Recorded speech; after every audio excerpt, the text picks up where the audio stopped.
नमस्कार दोस्तों, किशोर एस्ट्रोलॉजी में आप सभी का स्वागत है। मैं डॉक्टर किशोर घिल्डियाल। आज हम बात करेंगे आर्यन खान को जमानत क्यों नहीं मिल रही या उनकी बेल क्यों नहीं हो रही। जी हाँ दोस्तों, जैसा कि आप सब जानते हैं, सुपरस्टार शाहरुख खान के पुत्र जो कि ड्रग्स के केस में एनसीबी के द्वारा पकड़ लिए गए या धर लिए गए, और बार बार एनसीबी उनको रुकावट देती है, जमानत नहीं दे पाती, कोर्ट के द्वारा जमानत नहीं मिल रही है, लेकिन लगातार शाहरुख अपने एक बेहतरीन तरीके से दबाव बना रहे हैं ताकि ट्विटर हैंडलिंग चल रही है, लोग फेसबुक पे भी आए हुए हैं, और जो बॉलीवुड है वो सक्रिय है कि किसी भी प्रकार इस बच्चे को, 23 साल के बच्चे को बाहर निकाला जाए। तो आखिर ऐसा हो क्या रहा है, क्यों रिजेक्ट हो रही है? क्या ऐसा तो नहीं कि पिता एक बहुत बड़े व्यक्ति हैं, इस वजह से आर्यन को दिक्कतें दी जा रही हो, या जानबूझकर उनको ही इसमें रखा जा रहा हो? ये सब चर्चाएं हमारे समाज में चल रही हैं, और मैंने इस पे काम किया। तो क्योंकि आर्यन खान की पत्रिका हमारे पास डेट ऑफ बर्थ तो है, लेकिन टाइम नहीं है, तो उनपे भी हम चंद्रकुंडली से एनालिसिस करेंगे। लेकिन पहले बात कर लेते हैं हम सुपरस्टार शाहरुख खान की। उसका ये अनुमान देखते हैं कि पत्रिका से क्या बता रही है। और आज ये माना जा रहा था कि 11 अक्टूबर आज के दिन शनि मार्गी हो जाएंगे आकाश में। तो सबकी, अधिकतर ज्योतिषियों की उम्मीद थी कि आज उसको बेल मिल जाएगी, लेकिन नहीं मिली। तो अब देखते हैं, महानायक की पत्रिका से लेंगे, पहले शाहरुख खान की पत्रिका पकड़ते हैं, उसके बाद हम चलेंगे आर्यन की पत्रिका में, और फिर हम प्रश्न जो हमने आज शाम को 7:29 दिल्ली में लगाया उसका भी एनालिसिस करके आपको बताएंगे कि क्या जल्द आर्यन छूटेंगे, कहीं ऐसा तो नहीं है कि वो लंबे समय तक उनको जेल में रहना पड़ेगा। तो आइए जानने का प्रयास करते हैं। मैं शेयर स्क्रीन के माध्यम से आपको बताता हूं कि क्या क्या हमारा अनुमान है और क्या क्या हो सकता है। जो दिखाई दे रही है पत्रिका, उसके अकॉर्डिंग हमने जो निकाली है डिटेल्स, उसके अकॉर्डिंग शाहरुख खान की पत्रिका आप देख रहे हैं। शाहरुख खान की पत्रिका है 2 नवंबर 1965, दोपहर रात्रि 2:30 दिल्ली का उनका जन्म है। सिंह लगन की पत्रिका है। अब क्योंकि पोस्टमार्टम ज्योतिष मैं नहीं करता हूं, तो मैं सीधे सीधे आपको मुद्दे पे लाता हूं। अब देखिए कि पंचम भाव का मालिक जो बनता है सिंह लगन के अकॉर्डिंग गुरु है, और गुरु वक्री अवस्था में, जन्मकालीन तो है ही है, आकाश में भी इस समय वक्री चल रहे हैं, और वो मकर में वापस गए अभी कुछ दिन बाद, आपने देखा। और नियर अबाउट उसके आसपास ही इनके पुत्र यानी कि पंचमेश के कारण इनके पुत्र को पकड़ लिया गया। और इंटरेस्टिंगली बात, ये गुरु इनकी ही राशि यानी कि मकर राशि जो कि शाहरुख खान की है, उस पर आ गए हैं। पहले से ही वहां शनि विराजित हैं, और शनि जैसा कि आप जानते हैं, साढ़े साती का प्रभाव, सप्तमेश का प्रभाव और षष्टेश का प्रभाव, तीनों के रूप में शाहरुख खान को दिखा रहे हैं। जन्मकालीन शनि भी उनके वक्री ही हैं। तो अब ये क्या कह सकते हैं कि एक न्याय हो रहा है या अन्याय हो रहा है, लेकिन ग्रहों की अपनी माया। और मैं हमेशा कहता हूं कि कुछ भी ऐसा नहीं है जो ग्रहों से छुपा हुआ है।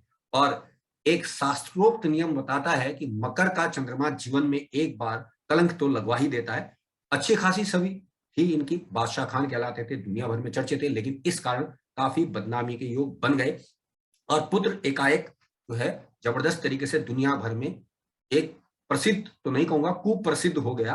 कुछ लोग ये भी मान रहे हैं कि ये सिर्फ शाहरुख का एक प्रोपोगेंडा हो सकता है, लेकिन मैं नहीं समझता कि कोई भी बाप अपने बेटे को इतने कष्ट में देखेगा और वो सिर्फ उसको पॉपुलर करने के लिए इतना कष्ट भुगतेगा या भुगताएगा, ऐसा नजर तो नहीं आ रहा है। लेकिन फिल्म इंडस्ट्री है दोस्तों, कुछ भी हो सकता है। तो आज अगर हम इस कुंडली के हिसाब से देखें तो पहले साढ़े साती का प्रभाव, षष्टेश सप्तमेश का प्रभाव, वक्रियों का प्रभाव, और गुरु और शनि दोनों वक्री अवस्था में इनकी पत्रिका में है, और संतान का मालिक बना गुरु वो भी वक्री अवस्था में है। यानी इस बच्चे के पीछे पहले से ही एनसीबी काफी पहले से प्रयास कर रही थी, पता लगा रही थी, कुछ ना कुछ गड़बड़ इन्होंने पूर्व में भी की थी। उस दौरान ये बच गए, क्योंकि वक्री ग्रह है दोस्तों, मैं इसलिए बता रहा हूं। और इस बार इनको प्री प्लान तरीके से, सही तरीके से उठाया गया या लपेटा गया, आप कह सकते हैं। और अभी अगर मैं शाहरुख खान की बात करता हूं तो इंटरेस्टिंगली मैंने जो एक और पद्धति मैं देखता हूं अक्सर, मैंने ये देखने का प्रयास किया कि अष्टक वर्ग में अगर हम जाते हैं तो शाहरुख खान के, अगर आप देखेंगे सूर्य से, जो कि महीने की बात कर रहे होते हैं, अब 5 और 6 इस समय जो है कन्या राशि में जो सूर्य हैं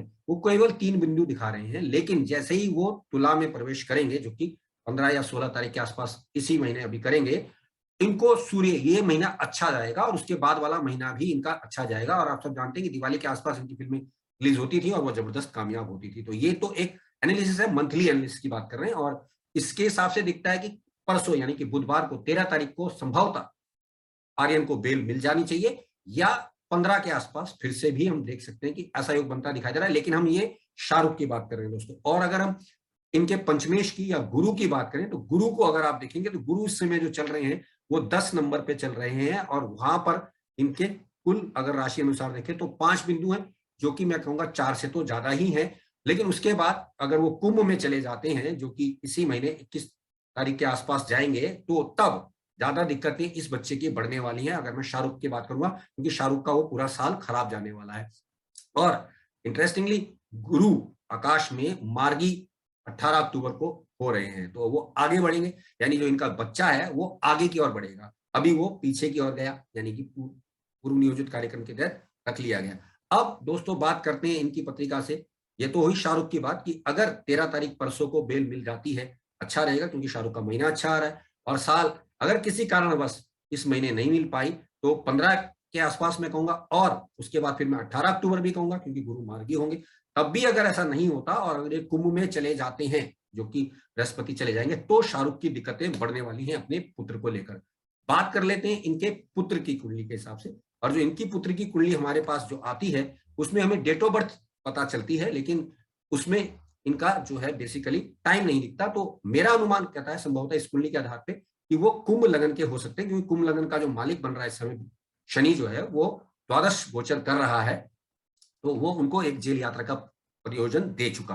बात कर रहे हैं चंद्र कुंडली से, तो चंद्र कुंडली में इंटरेस्टिंगली देखिए कि इनका लगन जो बनता है वो मेष लगन चंद्रमा का बन रहा है। और इनकी कुंडली में 2-3 बातें बहुत अच्छी हैं या बुरी हैं आज के संदर्भ में कहूं तो। गुरु भी नीच के हैं और साथ ही साथ सूर्य भी नीच के हैं, हालांकि सूर्य इनके पिता के भी नीच के हैं, आप सब देख ही रहे हैं यहाँ पर। और उसके हिसाब से अगर मैं देखता हूं तो हमें ये चीज देखने में आती है कि ये जो व्यक्ति है बेसिकली, अगर हम इसकी बात करते हैं कि भाई ये जो लड़का है या 23 साल का जवान है जो भी है, तो अगर मैं उसको आपको उसकी कुंडली दिखाता हूं तो कुंडली कुछ इस प्रकार से बनती दिखाई देती है। अब इस कुंडली को अगर हम देख रहे हैं दोस्तों, तो ये कुंडली हमें ये बता देती है कि ये व्यक्ति जो है इस समय मंगल को अगर आप देखें, इसका चंद्र लग्नेश वो छठे भाव में ही गोचर कर रहा है इस समय।